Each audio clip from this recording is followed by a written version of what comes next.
Hi there, it's Margaret from Days Well Spent, and in today's video I'm going to show you how to dehydrate kale.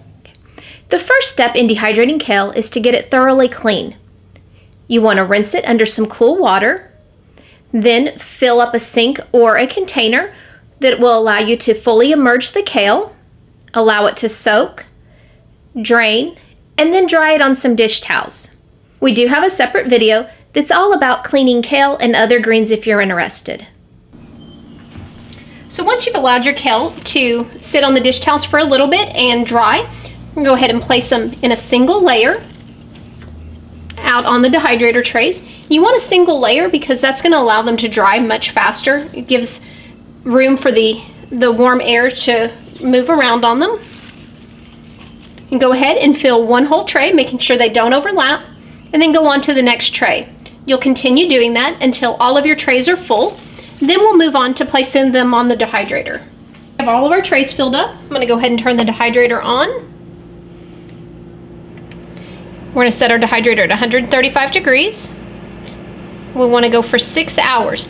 Kale can take up to 8, but we want to start with 6 because we don't want to over dry it.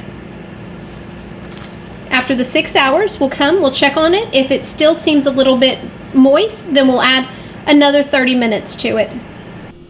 Okay, so the timer has gone off on our kale. Let's go ahead and take a look at it and make sure that it's thoroughly dry. What I do is just go ahead and lift the trays up and move them over to the table so we can get a better look. To begin with the first tray, because it's the furthest away,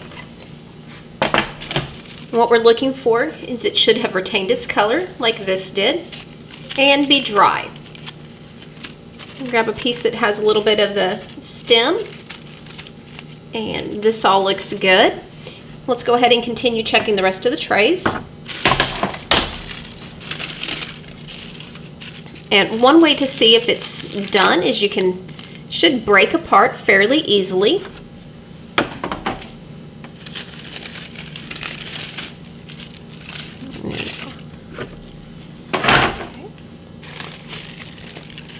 All the way down. This is definitely ready to be stored. Now, if any of this had been moist, then I would have combined the pieces that were still moist onto one tray and restarted those. Now it's time to store it. I like to store mine in glass mason jars. You can also store it in freezer storage bags, whatever's convenient for you. The other thing you can do is you can break this down into a powder and use it in your smoothies or soups. If you have any questions about how to dehydrate kale, let me know in the comments section and I'll be happy to help.